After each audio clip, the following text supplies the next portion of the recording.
So hi all mga sis Mars, welcome back ulit sa ating YouTube channel. So for today's video and content, medyo kakaiba itong gagawin natin. I'm not sure if nakapaggawa na ako ng ganitong comparison, pero parang oo ata, nakapag-compare na tayo, no? So gagawa tayo ng comparison between an iPhone and Android phone. So I'm currently driving right now kasi we're on the way papunta or pauwi sa Zambales. Pero huwag kayo mag-alala kasi nakatingin naman ako sa aking nakatingin naman ako sa daan. Hindi naman ako nakatingin dito sa mismong camera. Pasulip-sulip lang tayo ng very very light. So yun nga mga sis Mars, nag-decide akong ipag-compare itong dalawang to since yun, medyo nagiging fan na ako ng very very light dito sa brand na to, which is Samsung. Lagi ko naman sinasabi sa inyo yan na nagustuhan ko talaga yung camera ng Samsung lately. And i-compare natin siya kay iPhone 11. So, which one is better pagdating sa specification, pagdating sa camera, sa chipset, so and so forth. Ayan, so dumako na tayo mga sis Mars sa kanilang pagkakaiba. So, first, of course, magkaiba sila sa camera module and also sa kanyang body build. Si Samsung A16 ay meron plastic back but meron siyang aluminum frame. While si iPhone 11 naman natin, alam nyo naman na yan, na glass ang kanyang back and meron siyang aluminum frame. Sa kanilang dalawa, mas matangkad si A16 pero mas malapad po si iPhone 11. Yun lang naman yung pinagkaiba nila sa size. Pero para sa akin, mas clear winner pagdating sa ganitong aesthetic design. If mga Gen Z kayo, ayan, mas panalo pa rin sa atin or mas panalo pa rin sa side na to si iPhone 11. Second is sa kanyang presyo. Sa presyo nitong iPhone 11 natin, sa CMB Gadgets, which is a recommended shop natin sa Green Hills, nasa around 12,000 na lang ito. 12,000, di ba? Nasa around 12,000 na lang to mga sis Mars. Meron pa yung less cashback or may mga iba pang mga freebies yan. Basta sabihin nyo lang kay Ate Mayet na napanood nyo dito, or pwede nyo din sila i-follow sa kanilang page na nasa description box para din mas less or maliless nyo yung cashback nyo.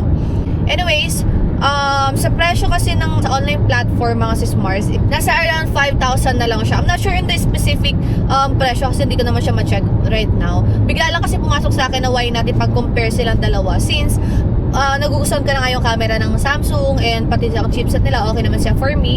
Same with the iPhone 11. Marami pa rin naman kasi nagsasabi na worth it pa rin talagang bumili ng iPhone 11. So yes naman, worth it naman talaga bumili ng iPhone 11. Pero kasi sa presyo, if tatanungin nyo ako kung alam nyo na naghahanap kayo ng phone na medyo mura, I suggest to purchase the Samsung A16 LTE. Ayan, mas mura nyo siyang mabibili. Plus, meron pa tayong voucher dyan. Exclusive lang yan dito sa ating YouTube channel.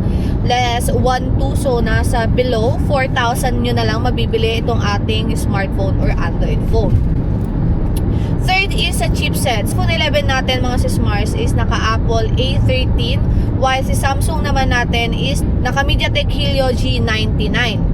So, MediaTek Helio G99 mga sis Mars, okay naman siya for gaming. I tried this one sa gaming.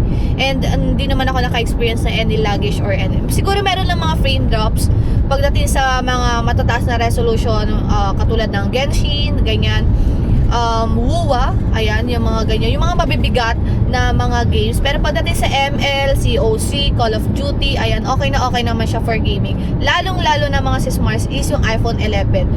Since 2020, user na ako ng iPhone 11 and na-experience ko yung chipset nito, okay siya for gaming, sa ML, sa COD, ayan, okay naman siya mga sis Mars. Pero yun nga, marami naman magsasabi na pag naglalaro is umiinit. Maring umiinit kasi si iPhone 11 pag nakaset na highest yung resolution. It really depends on your end naman yan mga sis Mars. If by any chance na naglalaro kayo at babad kayo sa paglalaro, yes, halos lahat naman ng phone talaga is umiinit. Even naman sa mga Android phone natin ngayon, no, umiinit yan mga sis Mars. Hindi lang naman iPhone po ang umiinit na cellphone. So, halos lahat naman ng ginagamit natin is umiinit. And yes, dyan napapasok mga sis-Mars, yung ating battery. Sa battery, yes, mas talo po dito si ating iPhone 11 dahil ang kanyang battery ay 3,100 mAh battery lang po. While si Samsung naman natin ay meron 5,000 mAh battery capacity. So yes, mas mataas po talaga si Samsung A16, and halos karamihan naman ng mga Android phone na lumalabas ngayon is matataas na ang mga battery capacity po nila. So yun na nga, kaya mas okay for me si Samsung A16 LTE. Kaya pagdating sa part na to, mas clear winner talaga sa akin si Samsung A16 LTE natin. Kasi matagal mo siyang magagamit. Unlike sa iPhone, mga sis-Mars, hindi siya ganon katagal magagamit. Pero depende na lang talaga sa usage mo yan eh. Kasi ako, nung nagagamit ko naman si iPhone ko, matagal ko naman siya nagagamit. Pero mas matagal pa rin talaga mas matagal pa rin talaga si Samsung A16 LTE natin. And the fifth one, of course, is yung ating camera. Sa camera naman mga sis-Mars, so si Samsung A16 natin mga sis-Mars ay meron triple rear camera. Yung kanyang main camera is 50 megapixel, ultra wide niya is 5 megapixel, while si macro lens naman niya is meron 2 megapixel. Phone natin is meron, both camera niya is 12 megapixel. Selfie camera naman nilang dalawa.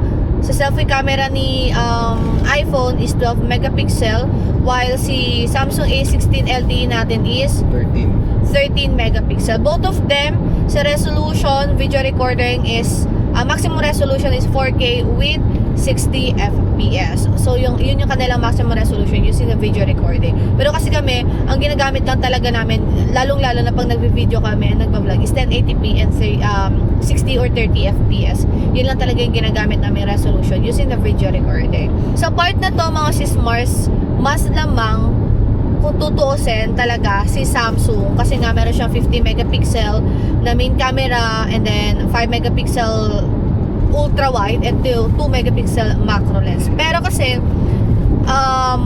para sa akin, mas lamang pa rin si iPhone 11 dito. Bakit mga sis-Mars?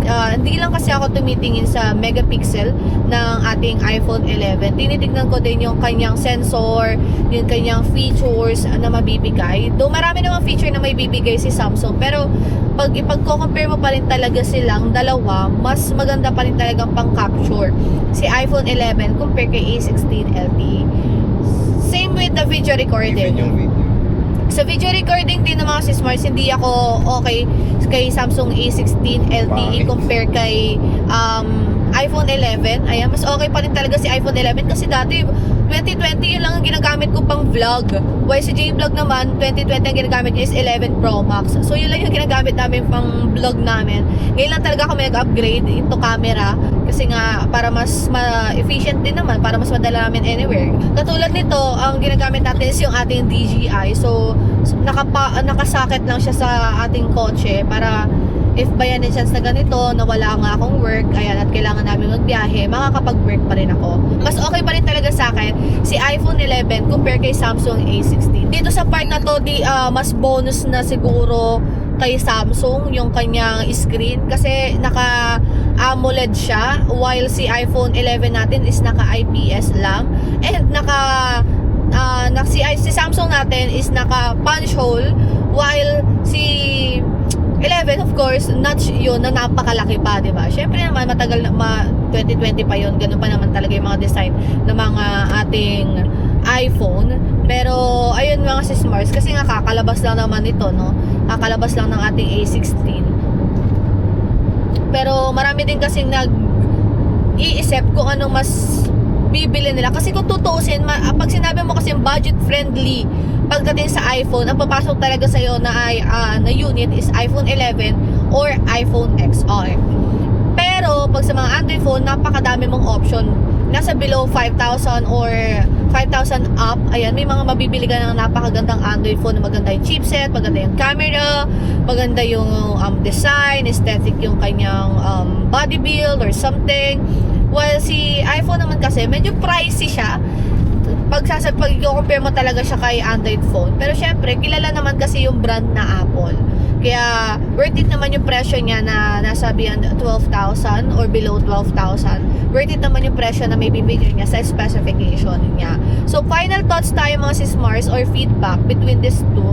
Para sa akin, both of them is worth it bilhin ngayon 2025. It really depends na lang talaga sa budget nyo. If ayaw nyo talaga na alam nyo na, if galing kayo sa iPhone XR, siguro mga 7 Plus, 8 Plus, mga ganyan, pwede naman kayo mag iPhone 11 pag nagbabudget o gusto nyo lang naman ng budgetarian na iPhone. Pero I suggest, instead of purchasing iPhone 11, mag iPhone 13 na lang kayo. Mas okay yung iPhone 13 mga sis Mars. Mas matagal pa kasi yung kanyang OS. Though, matagal pa rin naman tong mawawala si iPhone 11 natin, no? Kunyari, for example, si iPhone 11 is naging outdated na yung OS. Hindi yung porque sinabi mo yun, hindi mo na magagamit sa cellphone. Meron namang application na compatible na magagamit mo pa rin naman siya. So, mas okay na sa akin si 13 instead of iPhone 11 if gusto nyo bumili at galing kayo sa XR, 7 Plus, 8 Plus, XX, 10X Max, yung mga ganyan. Pag 13 na lang kayo, mas worth it pa yung mga sis Mars. Pero nga, kung siguro nga nasa budget lang naman, go with the iPhone 11. Perfect din naman sila sa inyo mga sis Mars. Pero kung nasa below 10K yung hinahanap nyo at magaganda naman yung below 10K, kahit nga 5,000 may mabibili ka ng magandang Android phone eh. One of my recommendation is this Samsung A16 LTE. Okay na okay siya gamitin mga sis Mars pagdating sa kanyang chipset.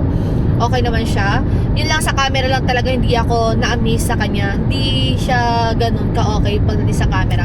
Mare-recommend ko siguro to sa mga riders natin, ayan, sa mga students, sa mga seniors na naghahanap ng magandang chipset na mataas ang battery capacity, aesthetic ang kanyang, or minimalist or futuristic ang kanyang design. Okay na okay pa rin naman si Samsung A16. So, nagmamatter na lang talaga yung decision sa inyo, sa budget nyo, kasi both of them is okay na okay naman mga sis Mars. Kaya kung bibili man kayo mga sis Mars ng Apple, ayan, pupunta na kayo sa recommended shop natin sa Green Hills, ZMB Gadgets, and XP02, hindi naman lumipat sila Ate Mayet, ayan.